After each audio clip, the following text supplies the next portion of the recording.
Press the bell icon on YouTube and don't miss another update.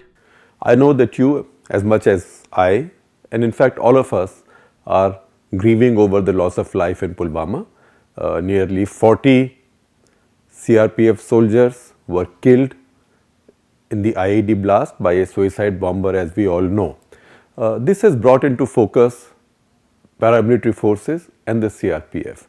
So while we'll all be writing about and talking about what happens between India and Pakistan, the implications of this at that level, in fact my national interest today is also about that. Let me take this moment to tell you something about the CRPF and India's paramilitary forces. First of all, India has very large number of forces for internal security, mostly for internal security, which we call as paramilitary forces. That's a bit of a misnomer because mostly these are Central Armed Police Forces, CAPFs. That is the new terminology because they are really not forces trained for combat. Some carry weapons just in case, but they are really not combat soldiers. So organizations like say CRPF and couple of others, CISF, Central Industrial Security Force, these are not really paramilitary forces. The true paramilitary forces are Assam Rifles, to some extent ITBP, National Security Guard, these are all paramilitary forces, all CAPFs. These are trained for special operations or trained for combat. Today I would say in Kashmir, the Rashtriya Rifles battalions, which are lightly armed and drawn from various units of the army, are like paramilitary forces. So CRPF is not really a paramilitary force, it's a police force which has weapons and which is sent out in certain combat situations. Now, how big are these? CRPF is 240 battalions. It's nearly 3 lakh strong. If you add all of India's paramilitary or Central Armed Police Forces, that is CRPF, BSF, Border Security Force, SSB, Sashastra Suraksha Bal, you have ITBP, Indo-Tibetan Border Police, you have Assam Rifles, you have CISF, which I talked about just now, NSG. If you add all of these, it's more than 1 million soldiers wearing different uniforms and also assigned different tasks. So in fact, if you look at India's Central Armed Police Forces and look at their strength, then I'd like to repeat what I've been saying, that Indian Armed Forces are the 4th largest in the world. The 5th largest armed forces in the world are also in India, that are our Central Armed Police or paramilitary organizations run by the Ministry of Defense. That's nearly 1 million people.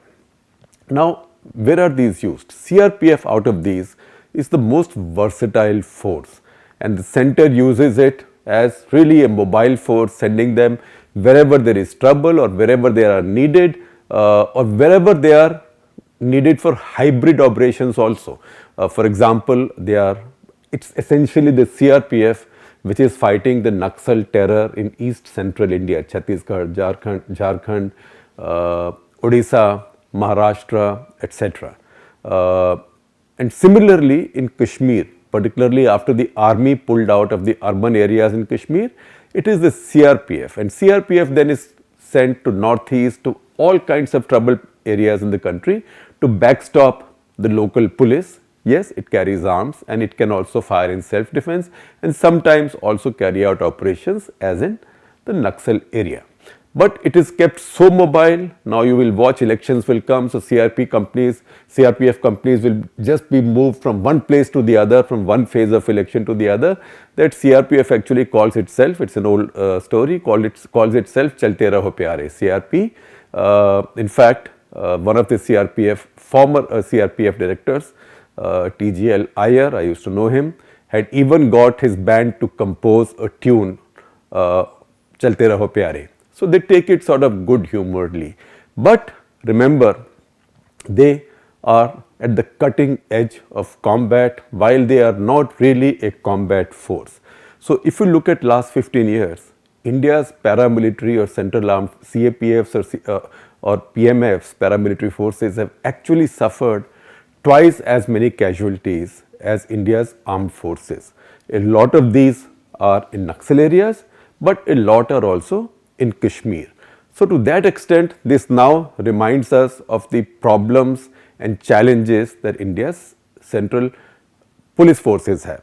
And they've been crying out for reform for a long time. Their size has gone up.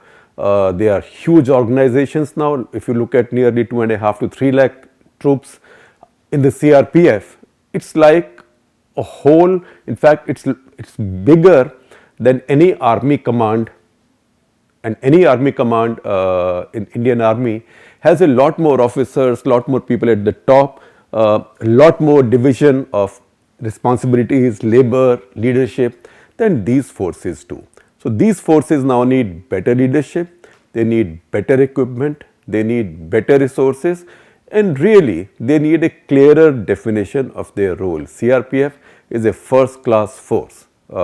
It has never said no, it has never shied away from any responsibility, and it's an old force. In fact, all of India's paramilitary forces have a history. CRPF used to be under the British Crown Reserve Police Force, so it carried on being CRPF, so at least they wanted to change the acronym.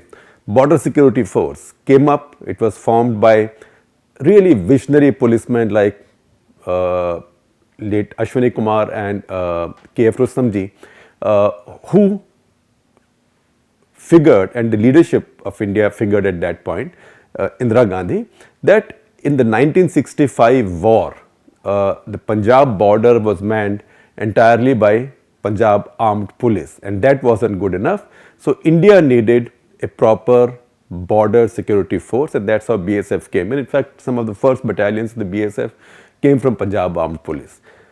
Similarly, NSG came up after Operation Blue Star, when the army had some unfortunate mutinies and some controversies, and some army carried the scars institutionally of that operation, that there was need to protect the army as an institution or immunize the army as an institution when such operations were called for. So NSG was set up, mainly manned by people drawn from the army, but officered at the very top by policemen, and it was put under the Home Ministry. Assam Rifles is India's oldest paramilitary force, a genuine paramilitary force going right back to early 19th century, if not earlier. So these are the various forces. There is SSBs, Sashastra Suraksha Bal, which actually was set up as a local militia after the 62 war. The idea was to arm local villagers, lightly arm them, so in case the Chinese came in tomorrow, they will be able to fight back against them. They were then reorganized into a properly uniformed, nationally used and nationally run armed police force. In fact, you also see them being driven around and flown around all over the country during times of crisis, but also during times of elections. So these large forces, more than 1 million strong, they are just run by a division under the Ministry of Home Affairs. Time has now come to look at these as a great asset, and also to give them more direct and more involved leadership. So there was a time under Rajiv Gandhi when he had innovated. He had created the position of Minister of Internal Security. In fact, Arun Nehru, Chidambaram, later Rajesh Pilot, Subodh Kant Sahai for some time, they held that position. And that Minister of State for Internal Security, although he worked under the Home Minister, had a fair amount of autonomy and a fair amount of responsibility and a leeway for action when it came to dealing with these paramilitary forces. This has not happened now. UPA did not do it. It did not repeat the experiment, good experiment that Rajiv Gandhi had started, nor has the Modi government done it. But time has now come to give these forces this great asset of nearly 1 million plus people, and mind you, this is increasing in size. This is not declining in size, because India will have more challenges. India will need more help from central security forces, and the state police forces are not getting better. So in that situation, what's happened is very tragic in Pulwama. It will make, obviously many other actions will be taken at military or diplomatic level, but it should also remind us of the fact that these really valiant uncomplaining Indians serve in these less sung or less remembered forces, and they perform an incredible service, often at the risk of their lives. And on that note, we must remember the CRP men who died and send their families our sympathies and condolences.